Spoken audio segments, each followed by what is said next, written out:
Hello, hello, hello, hello, everybody. Welcome to this week's coaching webinar. Both myself and Stan Malden is on the line with us as well. So we are excited to um, want to talk to y'all today. And Stan's gonna talk about the deal that we did our deal making weekend this past weekend, and we have a deal that we'll talk to you guys about, and so Stan's gonna take it from there and sort of run down like a case study for you guys on what we did on that deal. Okay, well, hey guys, how are you? I'm glad to be here. Thanks for having me, Tim. I appreciate it. There we go. Now it's switching over to Do Deals. All right, I was just using that screen for something for us to look at. Here comes Gershom. There we go. All right, what we did, we had a house that was in Houston on Meadowcroft Drive, and we did the auction on that, and we sold it and did really well with it. Mark Hammer is one of our people here in Houston, and it was his house, and we got $10,000 down, and plus the 8K tax credit, so the auction went really well. Now, Tim, what I needed to do, if it's okay with you, I'm just going to run through this contract, and I think everybody's seen the flex option, and I don't have that particular flex option in my computer right now, so how about if I just start on where we are on the contract? Well, I would like for us to go through a flow, so like even if you, go ahead, can you open up your mind map real quick?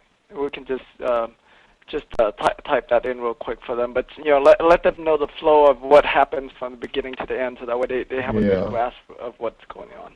Yeah, you're asking me the hard stuff now. Mind map. There we go. Okay. So basically, what happened first on any deal is you have to you have to get a flex option signed by a seller, okay? And so the first step is, of course, Mark made his phone calls, and I don't know if this is one of those deals that came from the I don't think it came from the Live Deals TV that of the calls he made, but he first made the call to the sellers, and he found out a landlord who has a house that he was that's just vacant. The grass is tall, and I think he was trying to rent it, but he didn't want to. He didn't want to do anything with the grass or turn on the electricity until he finds somebody. And so, so once he made the call, then then he got the seller. Initially, the seller wanted a lot of money. I forgot what the number was, but I guess he was being unreasonable or whatever the case might be. But Mark ran some comps on the property and found out that the value of the property was a lot less than what the owner thought it was, and the owner owns it free and clear. Okay, so he doesn't have any mortgage on this house, and he's open to do owner financing. But initially, I think he was asking, like, I don't know. How about $180,000? The house next door is on at 185. Okay. And it's on with the #1 real estate agent in the world, so the sign says. So therefore, it must be true. Now, Mark did his work, and the property's really worth about 144 or so. So that's about what it was worth. We got him down from 185. Mark got him down to like 160. And then we did the work with the comps, and he came down to 138.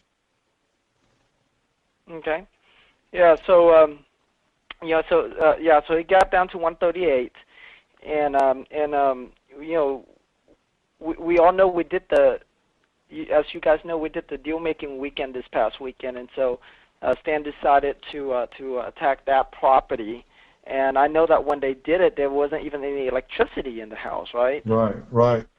Well, we found it out later that we didn't have gas, so we did have electricity but not gas. Oh, okay. Which meant that the heater was the oven turned on full blast. Yeah, I thought that looked kind of gauche, so the next day was warmer, so it looked better without the heater, without the oven being totally turned on. Okay. Keep going. I'll just work this as we're going. Well, and so we got the flex option signed, and then what day did you guys start marketing the house? We started on Thursday this last week. Oh, Mark is on the phone right now, so we can just unmute him, let him Let's talk unmute about Mark. it. Let's have him. Yeah, where is he? Perfect. Hi, Mark, are you there? Yeah, can you hear me? Yes, I can hear you just fine. Awesome. Okay, Well, we're talking about your deal here. Yeah, I just got online. Yeah. Okay, yeah. So we're talking about the deal that that you're doing right now, and and just walk through with everybody the case study on that. So if you don't mind, let's go from the very beginning. How did you get how did you find out about the seller? How did you get a hold of him? And what you talked about, and let's break it down from there. Okay. Well, from the beginning, this started just before the holidays, around I guess around December 10th. And what I was trying to do, I just thought I was going to just do this in 7 days and march it through into Christmas, and between Christmas and the first of the year.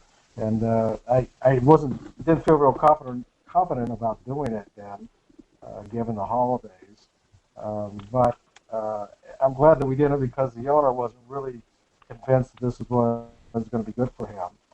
Though we got the flex option, which was challenging to get him to understand it. But once I explained it to him, and again, this was my first flex option, once I explained it to him, he said, "Wow, this is really good." Well, actually, he questioned me and said, "This can't be. Why would someone do a flex option like this?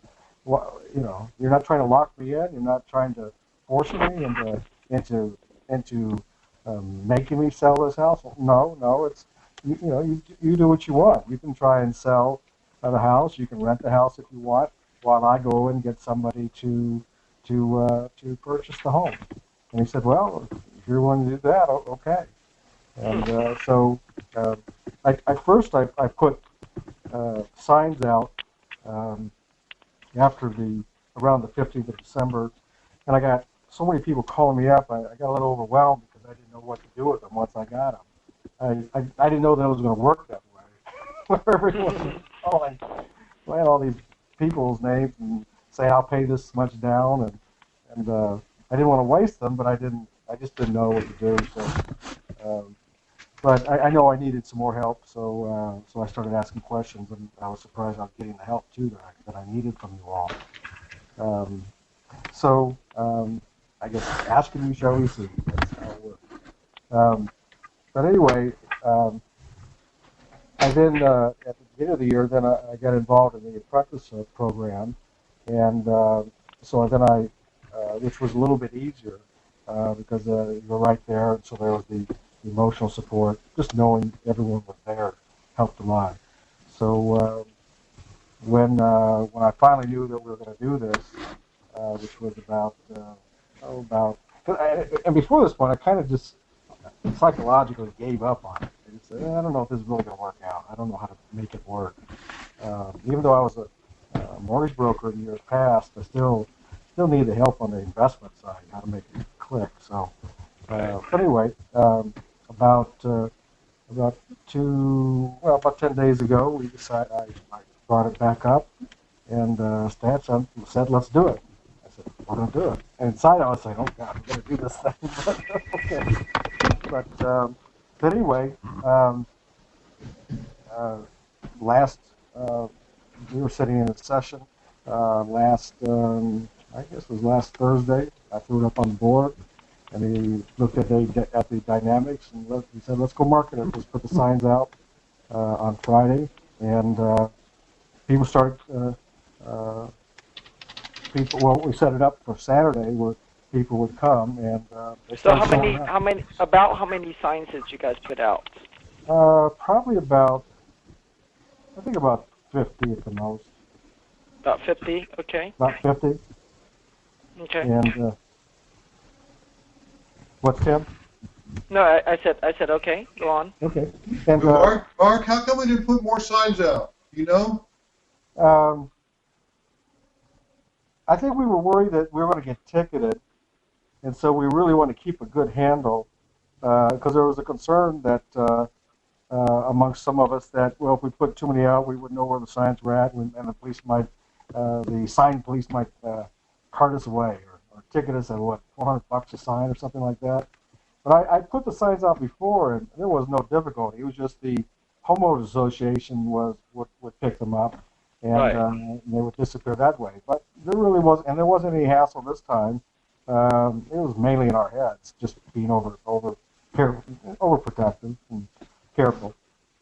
But what was nice was that when we put those signs out, people started driving up to the house and and and showing up. Investors, the neighborhood around the house, and just people just wanted to see what was going on. Neighbors next door who wanted to know what was going on, who were going to be their new neighbors, that kind of thing. But in that group, like what I read in the book that Efros wrote, How to Sell Your House in 7 Days, um, there will be two people that are going to buy this house.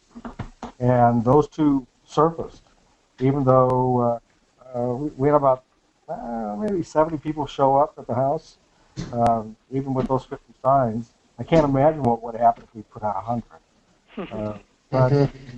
But anyway, those two people came and they put their bids on it, and so I got all these people also that want houses in the area and other parts. So I have about 30 some buyers that I need to find houses for that are really looking. But those two people that wanted to buy, there was one that surfaced that wanted to live near their daughter down the block, and that group really was willing to. They were willing to do anything to get the house. They were going to. They had 25,000. They were going to put that down. If I'd said, "Well, you need more," they would have found the money because they had to have the house. Gotcha. They live in an apartment, and they wanted to be near their daughter, and they were in their later years. They're just they were just couldn't believe that the house was right there for them to be near. Okay. So and that basically that's what drove. I mean, I had realtors saying, "Well, you're not going to sell this house. You're not going to sell this house in 3 days, and you're not going to get your price." And I said, "Well, I already got the price. I got lots of people that want the house. That's not my problem. My problem is who's going to bid the most on it." And they would look at me and tell me, "That's not going to happen." Well, it's not a matter of what's going to happen. It's a matter it's already happened. I just have to choose the highest bidder. Right. So, and I said, "Oh, look at the sheets." There's like 3 realtors like this. These people bid. They would not say anything and walk away. But as soon as they walked out the door, they were on their phones calling people. Anyway, it was a great day, great experience. I was excited, not quite nervous, or having an anxiety attack once I got into it because support was there. But it was exciting, and it's everything that I read in the book. It's everything that Stan and Tim said, and it's just wow, it happened. I could do this again. In fact, next time I can't wait to do it again. It's fun. So, That's good. So you guys decided on a buyer already, right? yes. Okay. And how much is this buyer putting down, and how much is this how much is this buyer going to be paying a month? 10,000 is the final bid plus 8,000 tax credit that'll be contributed to the purchase, and the monthly amount will be about $1,050 per month. And Okay. the interest rate, the seller wanted 6%. Wasn't going to take 5%, but had to have 6%. Okay. And I thought that was a good deal given current market. Now, Mark, how come he would take such a low interest rate? You know, I don't know. I wasn't going to challenge it. I told him what the current rate was in the market, Well, actually, I'm the one that kind of dictated it. I said, well, the market's right up 5%, so you ought to get 1% higher than the rest of the market. And they said, yeah, I ought to get at least 1% higher. That's The good. guy already had 12 houses. He's been in the real estate market uh, for half his life. He knew a lot, but it was surprising. He didn't know that he could get more. Uh, but he was happy to get his 30-year mortgage at 6%. Right. And he felt like he was winning. And but he really doubted that we could pull this off. He did show up in the morning right before we started the auction, and he got afraid that we were doing all this stuff. He thought I was going to sell the house out from under him, and just all these people were getting ready to come. He could feel the energy that we were serious because it was me and then the whole my team all around getting ready to do this thing. So then I finally got him to calm down and told him, look, let's get this thing done. You want the driver for him to sell it, which I kept because he was starting to pull out of the deal at the end. He was getting nervous about it. That he didn't have control over what was going on. It was an auction. And in his mind, auction. All these people are going to show up, and they're just going to. I'm not going to be able to do anything about this house. I'm going to sell this house for half the price of what it's worth. And I explained to him, no, it's not going to be that out of control. We're going to keep the price like we said. We're only auctioning the bid, and the highest bidder is who's going to win the house. And I have to have at least a certain amount, which he told me he needed to have. And if we got above that, then that would win. That would get the house. And so he calmed down and relaxed. But it was you do have to manage the everybody around and mainly you're trying to get them to you're trying to maintain the trust level. You keep reminding them that we're going to do the same thing. It's going to be okay. I'm honest. I will do nothing to hurt you. I wouldn't. My conscience would allow me to do that. That's why I had to keep reminding all the people that that's what the agenda was for the day. But we were going to get the task done. We were going to auction off the house to the highest bidder on the down payment. And it's like a mantra. I had to keep on saying that. Right. That's good. That's good. So that's how you built his trust, and you kept his trust, and yeah, that's definitely good. Okay, so you found a buyer with 10% down, and then now how many more buyers do you have that you need to go look for houses for in that neighborhood? About 30 plus. 30 plus, and give me some of the other ones. How much money do they have to put down? The next bidder has 4,000 plus the 8K credit program, okay. And the others, there's about 10 of them that were in the range of 2,000 to 4,000. Okay. And a lot of the others were hemming and hawing. Were saying, "Well, I've got money. I've got 1,000, but I could get more if I need to." So it's right. Kind of like that. That's good. Okay. Good job. All right. So now let's go through. I know you and Stan did all of the paperwork today and getting ready for everybody to sign the paperwork and stuff. So after you decided on the buyer and you found a buyer, what was the next step that you did? Well, we had to fill out a credit application there. Okay. After everyone was gone, and then we had to verify it, and okay. So their credit. So Don. How much did y'all charge for the credit application?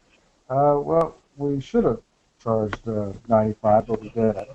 Don was nice to do that to check things out. So the verification process, I'm wanting to go ahead and verify some other things too, just to make the owner comfortable, because I said I would do that. Right. But that's pretty much where we're at this point. I'm going to take the contract for them to study tonight, and give them time to get comfortable with it, and then collect it, I guess, maybe in 24 to 48 hours. Okay. Probably next day. Well, the sooner the better. So, Okay. yeah. So definitely collect it tomorrow. If yeah. Okay. The sooner is always the better. So okay, so you're getting them to sign a contract today. So the first thing you did was getting the seller to sign a flex option, and then the second thing you did was marketing. Put out signs, market this property, auction it off for the down payment. The third thing you did was found a buyer, got the application filled out, and now the next thing you did today was to get the contract together and getting them to sign it. All right. Now, is there any other documents that you're having them sign besides the contract? Disclosures.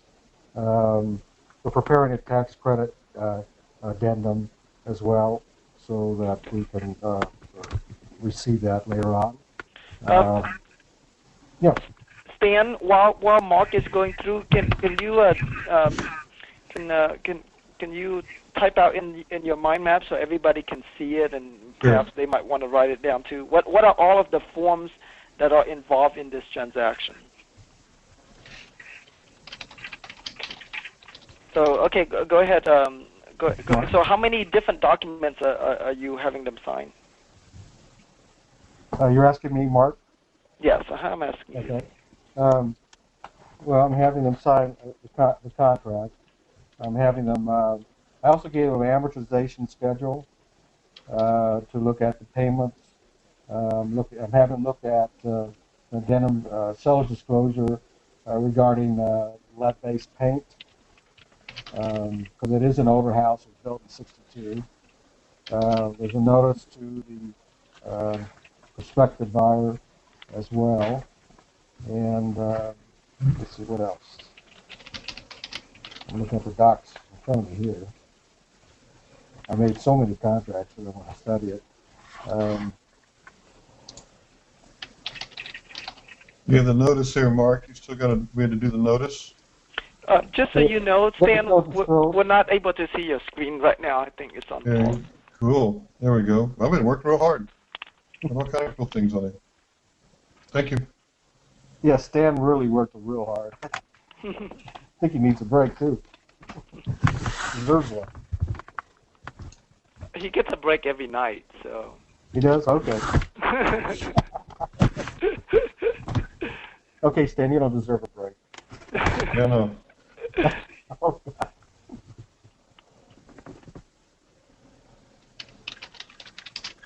Okay. Anything else besides these documents that Stan have listed here?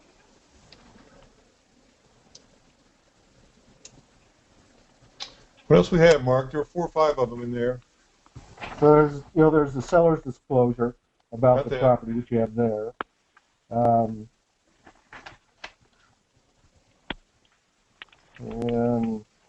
we gave him a credit application. Did you put that on there?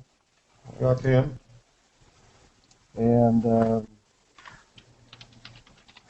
you have a tax credit notice? Yep. Okay. Yep. Seller financing addendum. Got that. That's it. That's what I'm seeing.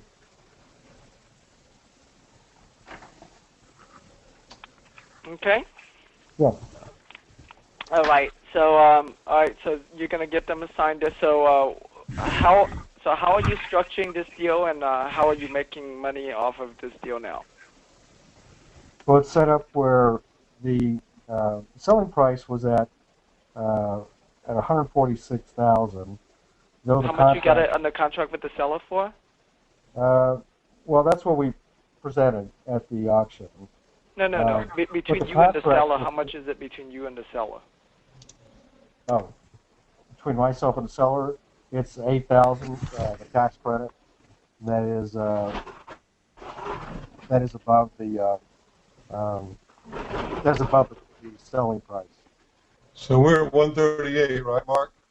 Right, at 138. So 8,000 above that we get back from the cuts. And so the customer, the buyer will present or provide $1,000 earnest money, which we apply to the down payment.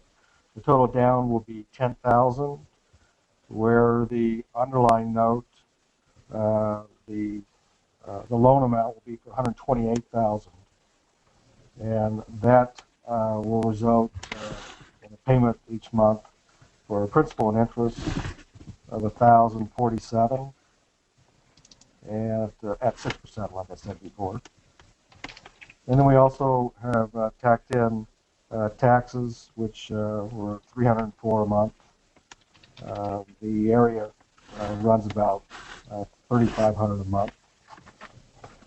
Let me double check my numbers there. Yes, $36.59 are the taxes for 2009. Monthly will be $304. Principal interest is $767. The total monthly total will be $1,072.37. Is there going to be a balloon? No, I'm surprised. He wanted it to go ahead and go for 30 years. Okay. Yeah, he owns it free and clear, so I mean, he likes making interest on it, I'm sure. He probably bought it real cheap. He plans to give it to his son when he passes on. Okay. That's good. It sounds like a really good deal, for sure. The seller still is, until he sees it all written down and put in front of him, he's still, well, I'll believe it when I see it. So. That's funny. How long has he been trying to sell it or do something with the property? He's been trying to rent it, because I found him as a landlord, rentor. Okay. I was going through the landlord list way in the back. I was just calling up anybody, and that's how he told me about the property. You were calling the landlord leads in Do Deals? Yeah, Do Deals. Okay. In the landlord section. Okay. And he has been trying to rent it for about 5 months. Wow, really that long? Huh? Really that long? Yeah. Wow. He was getting tired of it, especially in the winter months. They looked at the small living room, and a lot of people were turned off by that. Everybody came by and would tell me that. Had a big kitchen, big breakfast room area, but then you had the small living room. The bedrooms were great. The yard was great, but garage was average. But the living room was a little bit smaller than usual. Okay. That's good. All right. So cool. So do you think you're? Do you already know how to fill out these contracts, or did Stan have to help you with them? Or? Stan sat down with me to go through this contract. I've done a few other contracts in the past, but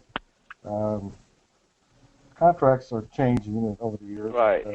I'm just still not a pro at it. So. Okay. So were you scared all? All the items, and I just copied what he did. Okay. Were you scared all, or are you still scared? Or? No. But to have someone who's really sure what to put down, it's good. I mean, I could have referred to other contracts, but when you got somebody who knows what they're doing, it's easier to get through it quicker. Okay. More so confident. All right. Stan's gonna go through these contracts with all of us here soon. But so what recommendation do you have to share with everybody? With this whole process that you went through. One, don't give up. You just every time you keep punching at it, you keep learning something, and just be persistent. Keep asking questions. Just keep working on it. Keep asking everybody around you. But more so, it's if you have a mentor that works with you as close as I had. Even the other students, the the other apprentices that were there who had a little bit more experience. Um, and Luvia in the office is great. Just the whole team. Your whole team is there to help you to get through the process. There are lots of questions there are lots of things that I didn't have any questions about that were beneficial. Just to be in that environment is very beneficial. Okay. Good. So definitely you would recommend for everybody to make sure they attend one of the deal making weekends then, huh? Absolutely. It's a big difference. Right. But I like the other training too, and you need that too. But the weekends, you're right there in the thick of it, going right through it real fast. Right. And it works. That's good. Yeah. What Mark won't tell you is that we stopped by the house at 11 o'clock on Saturday morning, Mm-hmm. and we gave him like a little piece of cheese and some bread, and we came back about 7 o'clock at night and wondered if he's still there. We gave him just enough to keep him alive. We never talked again. It wasn't Okay, quite not that, true. We wasn't stopped quite by that more than bad. once. It wasn't quite that bad, but it was. Dan felt comfortable to let me go and just get through it, and I guess he sized me up a little bit, knew that I could go through it. Yeah, we just drove by the car and pushed you out and said we'll be back tomorrow. Yeah. How was I getting home, huh? Yeah, I don't know. So anyhow, Tim, you can tell we had a fun time with it, huh? Yep. That's good. So we got And to it was make- cold too, right? Not around that oven, it wasn't cold. Not around the oven. But yeah, it was a very cold weekend. And how was the condition of the house? Well, I was a little nervous because this landlord, he didn't clean the house. It was a mess. It was kind of not a bad mess compared to I guess what I've heard, but he didn't clean the countertops, didn't clean the floors. So I swept the total floor space, and then everyone said to me I don't need to clean everything, but that's what I was going to do with my nervous energy. Let me clean the countertops. Someone had used a steel wool on the countertops where they scratched it pretty hard, and I just felt like, I'll just tackle this. Maybe in 4 or 6 hours I'll get the layers down, and I'll get the grease out of the grooves that were caused by the steel wool. And finally I just said, countertops is enough. I'll just let the floors go. Okay. So Let the new tenants take care of it. does the house need paint and carpet? No, they had wood floors Okay. that were in very good shape. Tile in the kitchen, so that was good. And it took me about two and a half months to get him just to clean the yard. It was pretty bad. He let everything go. But he did that about 2 weekends before we did the auction. Mm-hmm. And so it presented pretty well from that perspective. That's good. Okay. Good job. Well, congratulations. Thanks. It's a great deal. So, now that you got this one under your belt, you're going to go get more of these. And, with these kind of terms that you're getting with the sellers, because this particular case, it's pretty good terms. And so the next time you do this deal, you might want to stay in the game and mark up the price some more. So you would be doing a sandwich wrap instead. So he'll owner finance it to you, and let's say he owner finance it to you at 6%. For $138,000, you turn around and let's say you're going to sell it for, I don't know, 150. Let's say you're going to sell it for $158,000. And you're going to do owner financing at, say, 9 or even 10%. Because with owner financing, we can demand more for that. And so, I probably should have done that. And I mean, it's okay that you didn't do that on this first deal. On the first deal, it's more important that you guys just get a deal done, make some money, so that way you prove it to yourself that it works. and then on the next ones, you know, you can you can have more options, I guess. Yeah, the buyers would have done just about anything within reason. Right. Okay. Cool. So awesome. So good job. You know, let's make more calls in that neighborhood and sell more houses in that neighborhood to these buyers. So it sounds to me like you don't need to leave that neighborhood anytime soon. Right. You literally can make a killing in 2010 just staying in this neighborhood. So I would focus on that. We'll have to deal with the jealousy of all these realtors who are trying to convince me that we couldn't do it. Right. Well, that's how it works, right? With anything, there's always a bunch of critics. So, yeah, and just tell the realtors, you guys can't do it, but you're more than welcome to bring me these type of deals, and I'll do them. Yeah, I had a next door neighbor who saw what we were doing, and they asked me if I could sell their house. Cool. Want to know what I would charge. And I said, well, by this weekend's work, we've raised the value of your home by about 5 to 8%. So they were happy by that. Right. That's good. So good. So you can sell the next door neighbor's house too now, and it'll be easy. Yeah, just do the same thing over again and contact those buyers. So if it's next door, chances are they might like it. That's good. What's a fee I should charge them? Well, you can't charge them a fee because you're not a licensed agent. Okay. So you have to structure it just like the way you structure this deal. Okay. So, yeah. Never charge a fee. Never charge a fee. What's the right term? Equitable interest. You must have equitable interest in the deal. So that means that you must have either an option or a contract on the property. Okay. All right. Good job. All right. Okay. Well, thank you so much, Mark, for that explanation. Let me see if there's anybody have questions for you real quick here. Okay. Kelly's already saying party at Stan's. Okay. Let me see. RC said, did the seller ask for any cash at closing? When is the closing schedule? Do you expect any delays to closing? Do you have to disclose all the bids to the buyers who were bidding to prove they were not the highest bidder? All right, so let's take one question at a time. Then, did the seller ask for any cash at closing? He wanted at least to be about $7,000 to $8,000. Okay. Down payment. Okay, so he wanted at least $8,000 down, and we got more than that. So that's good. All right. I could have got more.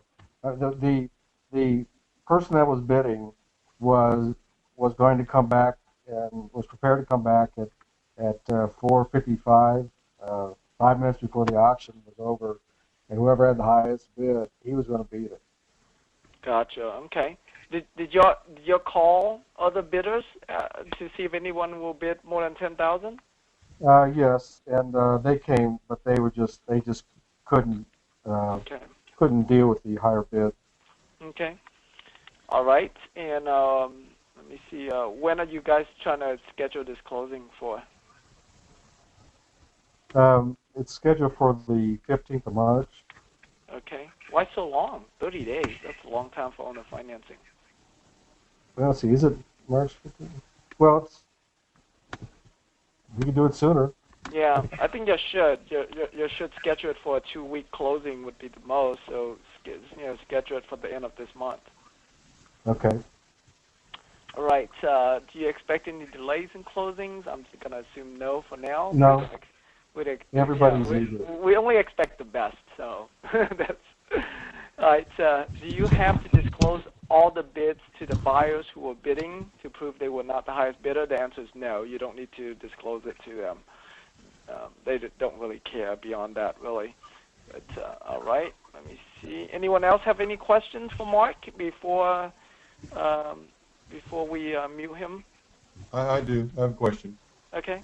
So Mark, did the did the buyer come back and they were the high bid? Now, did they try to get that bid down a little bit? Yeah, they came back when they saw everyone was gone. They had a realtor with them who he said, "Well, I'm just here as a friend of the family," but he had this file. He knew who the owner of the house was, his address, telephone number, and I said, "Well, price of the house is as is, uh, and that's the price." Well, we noticed that the house was really should be $1,000 cheaper. It should be 145,000, and I, you know, actually maybe be priced lower, but that didn't matter. I just reiterated broken record technique, assertiveness training, or I guess you wouldn't say record these days, but but you just and the technique is you just repeat yourself. No, Yes, it's scratch 146. CD is what we say now. 146. No, it's 146. And I understand and I appreciate you wanting to have it cheaper, but the price is 146 because I really can go to the next bidder who's going to pay 146. And I'm sorry that I just can't lower that price. That is the agreement with the owner, and that's what we're going to do. Well, okay, just so next time you don't need to apologize for that, and you have to remind them that, look, you got a great deal. Where else are you going to find a house like this for $146,000 with owner financing for 30 years? You're not, and you're certainly not going to find it at 6% interest. So the people who are taking these owner financing, they're the ones that can't qualify for a loan. So, they are really appreciative that we're even offering owner financing to them. And even if they could qualify for a loan, chances are they're going to end up paying higher interest for it. And so, and they're going to have to pay for a loan origination fee and all of these fees that mortgage companies and mortgage brokers have to add on top of that. And so with this deal, they don't have to pay any of that stuff. So when you compare this deal to a normal retail deal, we literally can mark up the price a whole lot more than $146,000, and they would still end up winning. It'd still be a better deal for them than if they found it retail and got a conventional loan. Right. So you have to explain it to them from that perspective. Let them know that they are the person that's winning. Let them know that they got a good deal. Let them know, reassure them that, look, you got a great deal. You're not going to find this deal anywhere. Nobody's going to owner finance it to you at this price and at this interest rate for 30 years. That's not going to happen. Because if you want it for less and you want to go and get a new loan on it, you're more than welcome to do that. That'll be even easier for us. We'll just cash out and we'll be done with.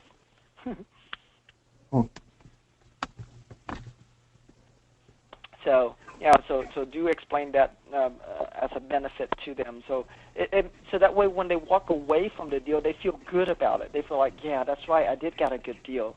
And there's no way I can get this deal anywhere else. This is a once in a lifetime opportunity. Yeah, I probably will restate that again when I'm sitting with them. Okay, yeah, make sure you do that. So don't ever apologize for your price. Because when you apologize for your price, you're not sending a good message to them of how great of a deal they got. I think that's how I felt, but that's not how I stated it. But I'll bet some of it leaked out. That's okay. That's part of the process. Just making sure that everybody feels good about the transaction. Apparently the seller feels really good about it. The buyers, make sure the buyer feels really good about it, and so when the seller's happy, the buyer's happy. We get the deal closed. You feel good about it. So tell me again, Mark. Why did the seller? What was his motivation in this? The seller, in fact, what happened earlier in the day or on Friday, or excuse me, Saturday morning when we went there. When we went there, in fact, he had these people he was trying to rent to right when we approached the scene, And so he and I had a little run-in at that point after he was done with them. Uh, but what I reminded him was the reason that he wanted me to come in and sell this house, because he was upset that I was going to do all this and really do it all of a sudden. Because he kept saying, I really want to just rent the house. I don't want to sell it. You know, I want to rent it. And I said, okay, well, you've been trying to rent it for a few months here. But remember, the reason why you wanted me to sell it is because this house was about 5 miles away from your other houses. And that was a big challenge for you to come over here. You didn't like chasing after tenants who weren't renting the house. You didn't enjoy leaving your neighborhood. And remember, you're the one who likes to, you know, in your retirement, you want to go hunting, and you really don't want to be chasing this house. Right. And so when I reminded him that, kind of touched on his pain spot, he then said, yeah, that's right. Okay, well, we'll see how it goes then. All right, well, let's all right, well, let me know how it goes. So that kind of opened things up between us. Right, that's good. Hoping. Yep, that's good. So now you're going to have to go hunting with him for a trip, so that way he'll let you sell his other houses too. Yeah, right. Well, Stan will go. I'm in. I'll go hunt. Stan, do you hunt? Yeah, I hunt with Dick Cheney. Really? No, not really. I shoot like him, though. Yeah. I thought that was pretty brave of you. Yeah. That's funny. Awesome. All right. Well, let me see here. Well, thank you so much, Mark. Well, that was a great walkthrough of this deal here, and I hope the folks that listen on learn a bunch from that, and they're going to be making their calls every day now, and just take action, right? Okay. All right, Mark. Well, thanks, buddy. So I am. Anything else you want to say before I mute you out? No, thanks, Tim. Thanks, Dan. I really appreciate it. And the rest of the team there was very helpful. George, Don, Rubia. I just really appreciate everybody's help. Cool. All right. Well, you're welcome. I'll speak for the team here, but Hey, you're very welcome. say, Tim, are we going to do these contracts next? Yes, we are. Why don't we just let Mark walk me through it? I'll do the paperwork as we kind of work our way through it. Oh, okay. Well, then that's fine. That sounds good. So what do you want me to do? Well, since you and I have done this contract already, let me get it up here. All right. You ready to go? Sure. Okay. All right. We're fortunate that we've got this is a Texas Real Estate Commission contract, and I'll show you guys where we can find one of these online. I have one that's PDF fillable. So Mark and I, we worked our way through one today, and let's just tell me what I put in the seller's line here, Mark. Well, the seller's line would have been. Can I say his name on the air? Yeah, I'm just going to put seller. Yeah, just say seller Yeah, name. just the seller. Okay, so I put the seller in the seller's line, and I put the famous buyer in the buyer's line. Right. Okay. Now, the next part we've got the legal description of the property. Where would I find that, Mark? I think you found it in HCAD. Yeah. So we went to the Harris County Appraisal District. Let me pull this up. Let's see. It's right here. Okay. Let me see what you guys are looking at. Tell me the address again, Mark. It's on what street? It's 9634 Meadowcroft. So I type in MEADW. So I'm doing a search. You guys see where I'm typing down here at the bottom of the page? I'm going to search on Meadowcroft, and it's 96. So it's not on this page, so I've got to go to the next page and see all of these. I'm just going to scroll down. 96. What's the number again, please? 34. Okay. 9634. There's where we need to be, right? Yeah. So now, let me see where you guys are. Now you see this is the official everything for this house. All the taxes are on here, the legal. We've got all kind of of a history of taxes, who's we can find from here. We can find how many people have owned this property and that kind of thing. So what I need is the legal description, and the legal description is right there. Okay, that's the legal. So let me type that in as well. I'm lot 21, and I'm block 11, right? You guys see what I'm doing? And that is in Tanglewood, Tanglewild section 4. Tanglewild section 4. Yeah. Right. So this is the addition will be Tanglewild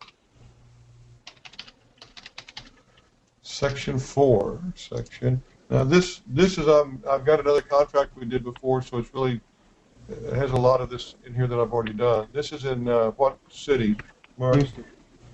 Yes, in Houston. And in what county? Harris Okay, good. And what's the physical address? is 9634 Meadowcroft. Zip code 77063. Okay, so that's what I need. I can put a Houston in there if I want to. I want to make it, ooh, that's kind of neat. I got a G in there. Okay, everybody see what I'm doing with this? So everybody understand now I've got the legal description, I've got the seller and the buyer in there so far.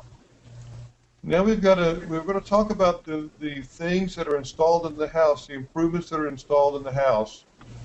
And so what this says is that all the other fixtures that are permanently attached, that would be appliances, balances, screens, mirrors, carpeting, all that kind of stuff, all of that's going to stay.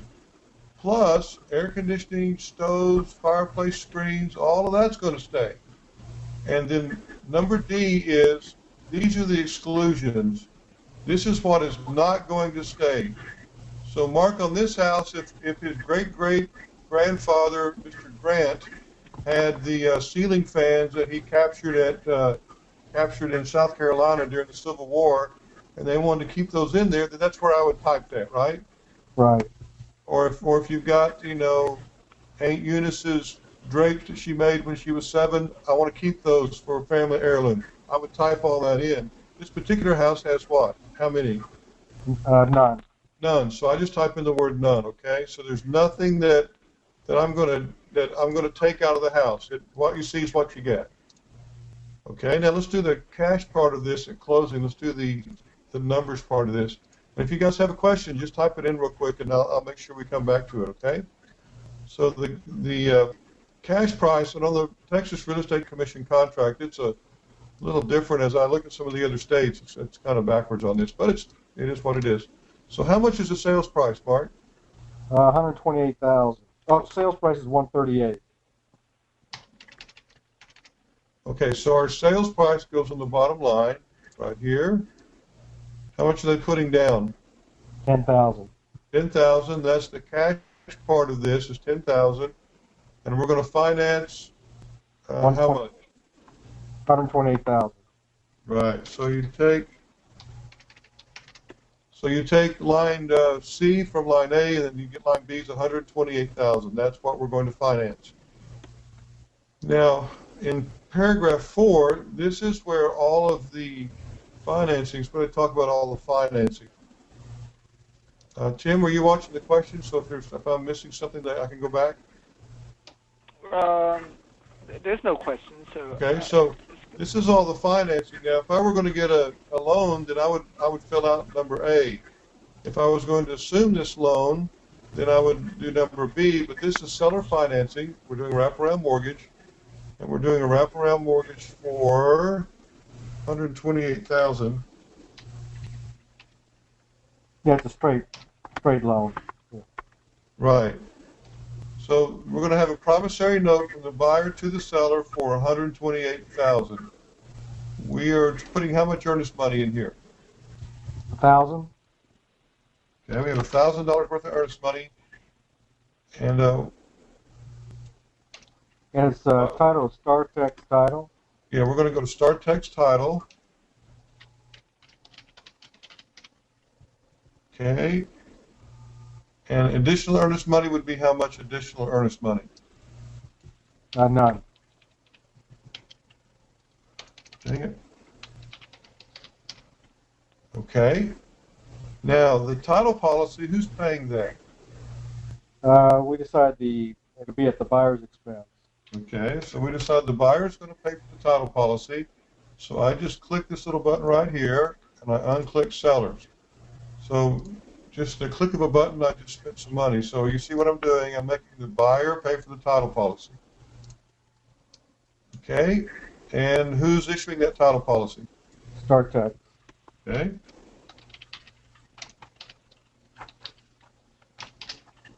All right, that's the end of page 1, right? We get it all? Yep. So that's all the goodies on page 1. Then come all the fun things on the rest of the contract. Okay, this tells us that we're going to get a title policy, and some of the things that you're going to talk about: restrictive covenants. That's in here. You're going to talk about easements. Gosh, there's all kind of things in here. Printed exceptions to marital rights. All kind of things just to read through there. It makes really good reading in the library. Okay. So this says in number B that we're going to get a title policy. You know, one time I took my mom to Mexico City, where we did a trip, like because we're Catholics, and so we did one of those pilgrimage trips, you know, to check out where Virgin Mary had supposedly reappeared. And so while my mom was doing her stuff at the church, I spent like a few days just reading through a whole book on nothing but contracts, and that went through every single sentence. So you can imagine how boring that's. It was a painful few days, but you know what? I learned a whole lot out of it. So this is the part of the contract that was in that book, right, Tim? Right. All right. So line B is a commitment part of this. Within 20 days, the title company receives a copy of the contract. Seller shall furnish the buyer commitment for title insurance, which we will do. Number C is survey. Mark, we need to talk about the survey. Do we have a survey? We don't at this time. Okay. What did we decide to do in the office? Well, we didn't. We decided that it'd be at the seller's expense. Okay. So let's click. Let me get sometimes my little clicker doesn't want to work on the second and third pages. Hang on. Okay. Anyhow, what we would do is we would click this. See, I've got my little hand there. It wants to grab it, but it won't make me a little clicker. It'll think. Let it think a little bit when I get to it. What we will do is we'll click this button here, and then we'll put 10 days in there, and then we click that button there. Then we mark and not that one. So we had the seller paying for their own survey. Right. Go back up here. It just won't think. My computer won't think fast enough. Too much stuff in it. So we're going to have the seller pay for the survey, and then from here we have to click a button where the property is or is not part of a mandatory membership in a HOA. So it is, right? So we leave this one clicked. Right. Sorry. We leave this one clicked. Let's go back up a little bit. If they have objections, the buyer may object in writing to any defects or encumbrances to the title and that kind of thing. This is sold as is, so we don't put anything in there.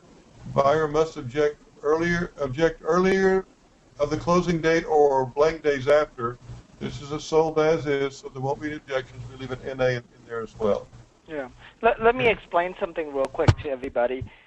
What you're seeing right now is a Texas-specific contract. Here in Texas, the title companies like to use our state-specific contract, and almost every state has their own state-specific contract. And so, if you go through your state-specific contract, you see that it has very similar pattern, and the languages are mostly the same. Some of the things are different, but this is just so that way you can see the flow of a contract. it's not going to be identical to your state's contract, but you can get an idea for it and you can learn from this. And I think if you know how to fill out one state contract, you'll be able to know how to fill out another state's contract. So. Right, and if they can read the Texas contract, they can read the other states as well. Right. So guys, from here on the third page, these are all statutory tax districts. So this property may be situated in a utility district, or we call those a MUD here, a municipal utility district. We're close to the coast, so we may have tidewater issues. This house does not. This house may be located outside the city limits, and the city could come in and annex it. This particular property is not. We have a utility service provider. In some of these areas, they have certified service area providers. We don't have that here at City. And some areas have public improvement districts that take care of all the infrastructure. This is City of Houston. So we don't have any of that either, okay? So all these public utility districts don't have any of that. Okay, number 7 is seller shall permit buyer and buyer's agents to gain access to the property and do inspections. Now, number 7B is the disclosure, seller's disclosure, and that is the notice. So, Mark, do you know what the notice is? Can you read that to us real quick? What does that mean? Buyer has received the notice. That's what you have checked. Right. And so, look at the notice and tell us in briefly what is that? What is the notice? Oh, seller disclosure. Okay. Yeah, just look at the notice that we printed out.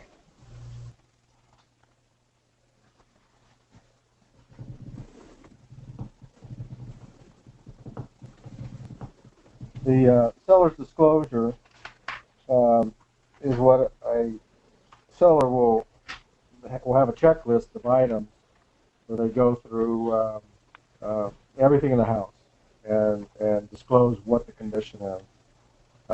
But the disclosure, do you want me to read it or? No, that's fine. That's what it is, right? Yeah, that's all it is. So we've given that disclosure, and we've also done the lead paint disclosure as well, correct? Correct. Because anything that's constructed prior to before 1978, federal law says we've got to do this lead-based paint disclosure, so we do that. Okay, number D says that the buyer is going to accept the property in its present condition, and they do. Okay, number E is if there's lender required repairs, and our seller is the lender, so he's not going to require any repairs. F tells you when those repairs are going to be completed and within what period of time, what happens if they're not completed, that kind of thing. And G, environmental matters would be buyers advised of the presence of wastelands, toxic substances, asbestos, all of that. We don't have any of that in the house. And number H is a residential service contract, and we're not purchasing a residential service contract for these people, so they take it as is, where it is. Okay? And Mark, we forgot this closing date. That's something that you and I got busy and we forgot it. What's a good date? The closing date that you have is March 5th. So I thought it was the 15th, but it was on March 5th. Okay. And we're going to take possession of the property upon closing and funding.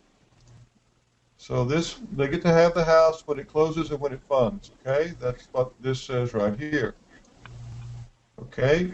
Now, any kind of special provisions we put in there? On the possession? Number 11, special provisions. Yes, addendum A, property sold as is where it is. So we've got the 8K addendum, 8K addendum A. That's our $8,000 tax credit addendum, kind of our CYA document. And then we said what now? Sold as is. Property sold as is where is. Right. Okay. So everybody see what I did with that. Let me go back and fix. Okay. So those are the special provisions. Okay. Ooh, my computer's really having a fun time now. There aren't any existing tax liens. Expenses payable by buyers. Those are talking about loan fees and photos and all that kind of stuff. We're not doing any of that. The buyer shall pay private mortgage insurance premium. We're not doing that. See, this guy's really getting a good deal because he's not having to pay PMI. He's not paying any kind of fees for his money or anything like that. So number 13 says that we're going to prorate the taxes. That's where we are now for the current year. So we're going to prorate the taxes.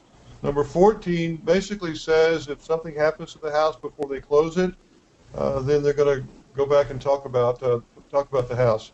So they can extend the time for performance, or they can accept the property in its damaged condition. There's a bunch of ways for you to work that, or they can terminate the contract.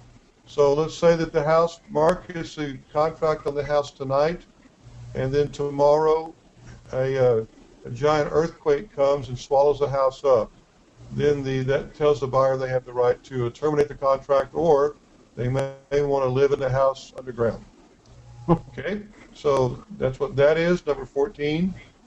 Number 15, this tells what happens if the buyer fails to comply.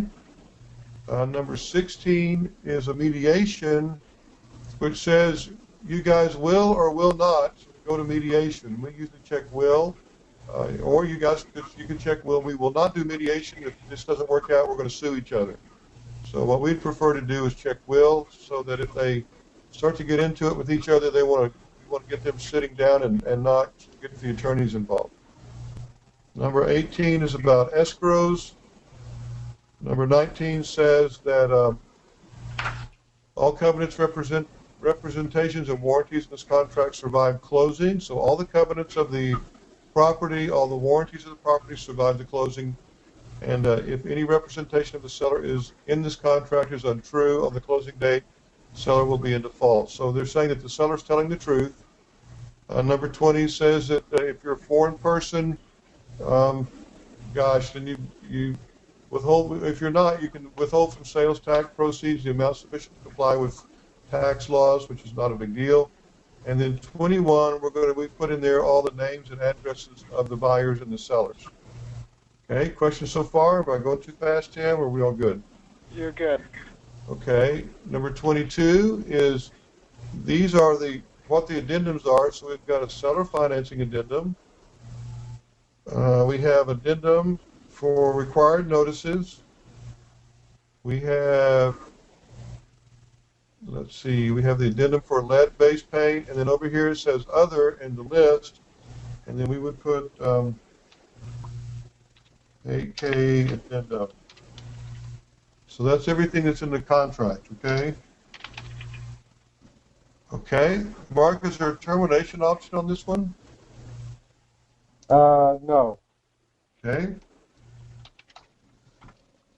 And then this is where the attorneys, if you had an attorney, that's where we put their names and phone numbers. And then we would have the buyer and seller sign, and then Mark will execute this once it's signed. So seller will sign here, buyer will sign here. When that happens, when we have both those signatures, then Mark fills this in up here, which is the effective date of the contract. Okay, Tim, we got any questions on that? Nope. Let me see. Not on that. There was a question about the where you put the down payment earlier. Uh-huh. And RC asks $8,000 tax credit as cash down payment. Yeah, we're writing these a little differently, as you and I have talked about, Tim, because the title companies are not wanting that on the HUD right now. So we're working our way through where we're putting these, and we're doing these with a promissory note. So we're doing it a little different way than we did 2 weeks ago. So we're just trying to wiggle through what the title companies are asking us to do now. Okay. Did I describe that okay, guys? Did I say that okay? Okay, that's fine. So that's the reason that 8K is not on there. It's on a separate document, and we've got that addendum on there. Okay, so Mark, let's talk about how we figured out the payments on this. Do you remember how we did that? Well, we did an amortization schedule. Right. Let me get these contracts opened up here again. And Seller's financing addendum. There we go.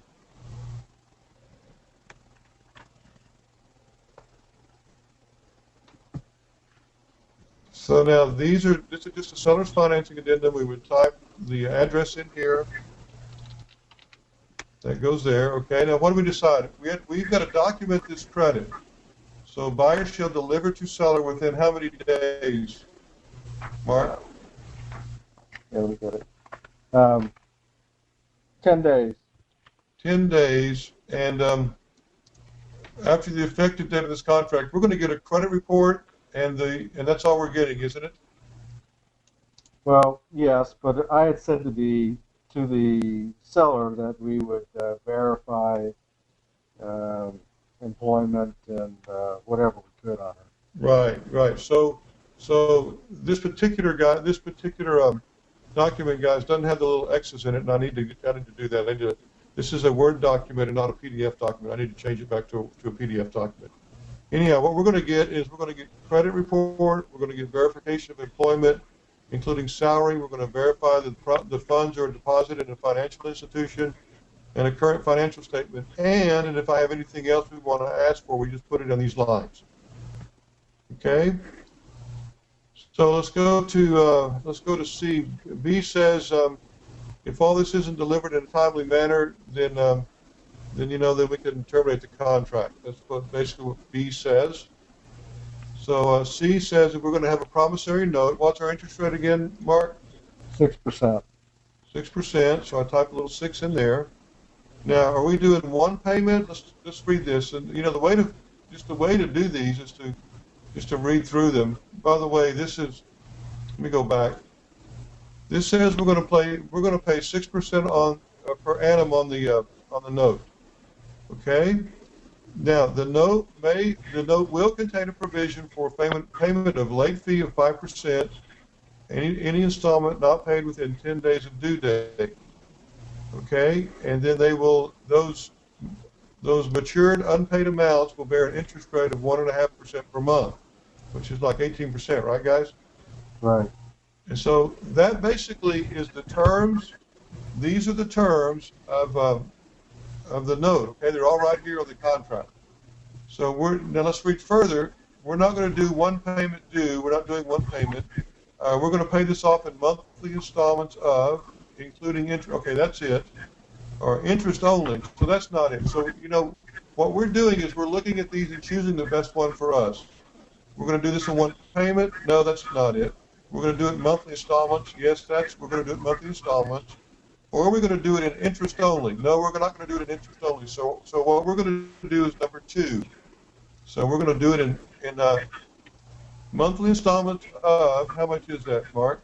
$767.42. Okay, 67.42. Okay, and beginning how many days after the date of the note? 30. 30 days. So we're going to prorate the note to March the 5th, and then their first payment will probably be due April 1st, right? Right. So we could make that 25, we could make that 30, whatever. On this particular one, how many months are we paying on this note? 360. 360 months, 30-year note. Okay, you see how we got to that, guys? Now, the only other question that we have on here is we have 2 questions. Question number 1 is consent is not required. That means the property may be sold, conveyed, or leased without the consent of the seller.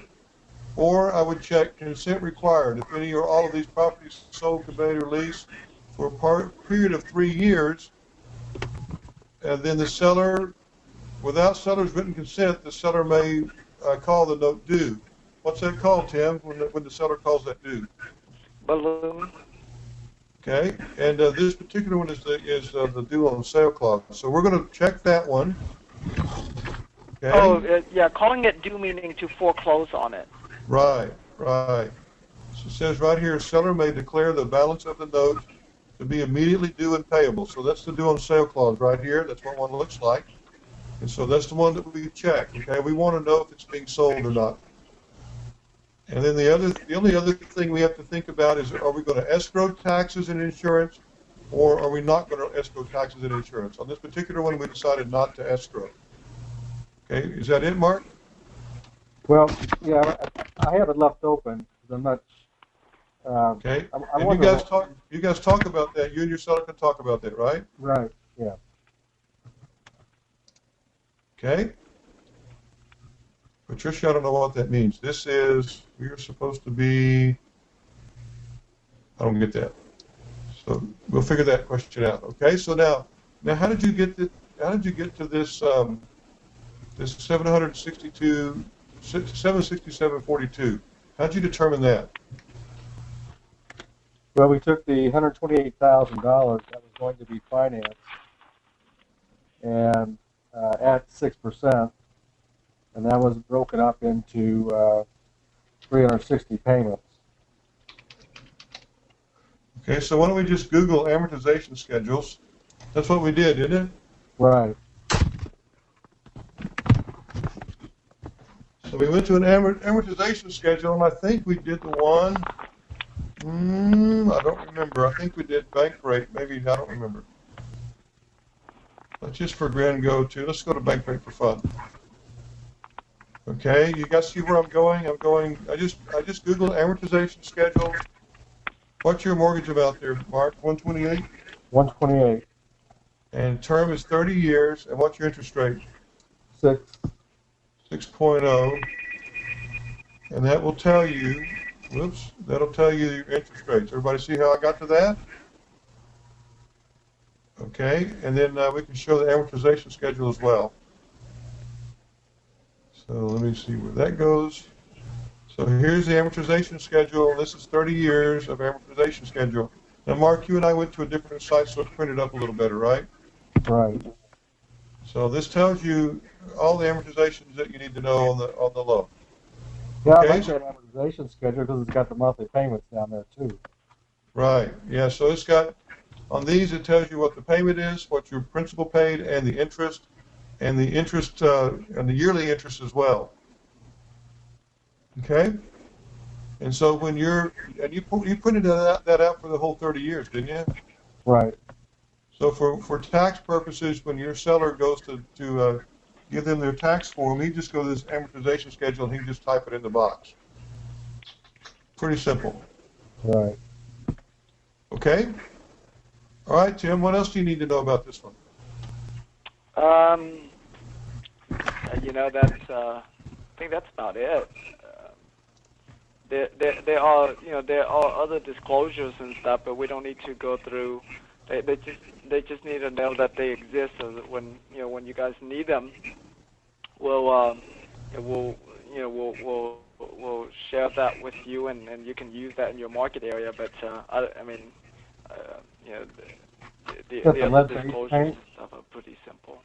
Yeah, there's one thing else. Kelly's asking, I thought you said the payments were $10.50. So Kelly, what we did is we went to the Harris County Appraisal District. Let's view this tax bill. And so this is his real-to-life tax bill from 2009. If it will come up quick. There we go. So what we did, Kelly, is we took, this is his school taxes, and then all of these are his county taxes, hospital district, pays for the new baseball field, all that stuff, where the Astros play, whatever they've got their taxes put into this thing. Anyhow, the total of this is, it's $3,659.30. So, Mark, what did we do with this number? We divided that by what? 12. And then we added that to your 700 and some change, and that's how you came up with that 1050, right? Right. We had $304 small change to add to the monthly payment.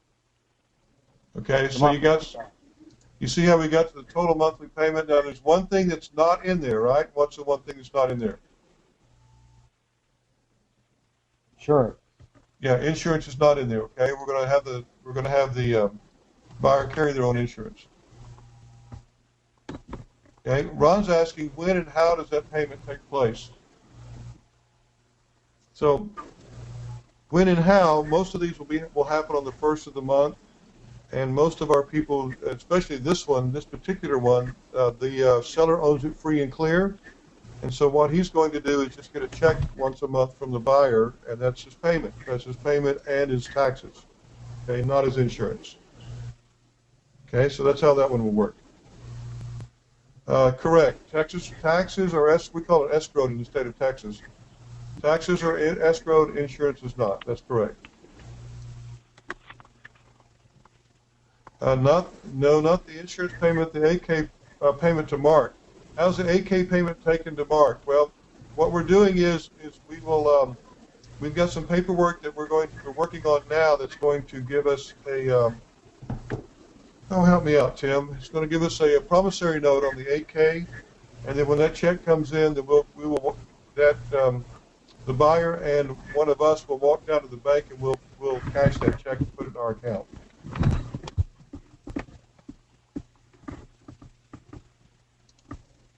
Correct. The seller, Kevin's saying, wait, the seller is going to be the one paying the taxes. The new buyer pays the note and the taxes to the seller. That's correct, because the seller is now the lender. So he owns it free and clear. He's now the bank. So just as you would make your payment to Wachovia or wherever, Wells Fargo, then that's what the seller is going to be. He's just going to turn into the lender now. Okay? What else we need to look at, Tim? No, I think that's good enough for today. I think that's enough for them to take in. And so, if you guys are still unclear, make sure you watch the replay of this over and over again until you're clear with what happened in this transaction, because this is what's going to be very similarly to what's going to happen in your transaction. Okay. Right, and your specific state may be a little different, and you have to go by what your state law is.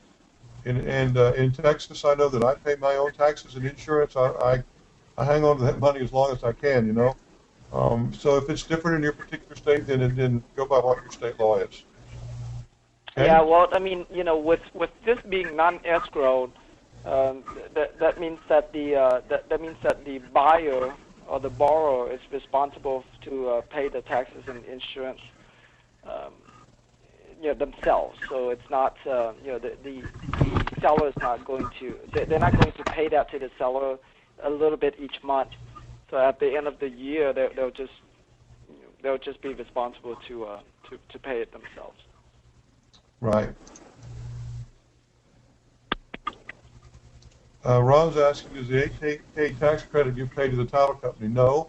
The tax credit would be paid to the buyer, the person who applied for the tax credit, and then the buyer and Mark are Mark's going to get a rope and hog tie this guy and take him down the bank and get his money from him. Okay, it's not quite like that, but then we'll go down to the bank together and get our money. Right. Yeah. So because the tax credit happens outside of closing, so that's why we're handling it outside of closing, because they're not bringing that money to the table at closing, so that it doesn't go on the HUD or anything like that. It's like think of the $8,000 tax credit as additional payment. Let's say you buy a house. And you buy a house, and then you pay whatever to the seller at the time of closing, and then you tell the seller, hey seller, I'm going to have some more money that's going to come in from my tax returns in a couple of in a couple of months. I'll pay you extra. Would that be fine? And of course you would say yes. And so it happens outside of closing because it's just additional money that's being paid down on the house. Got it.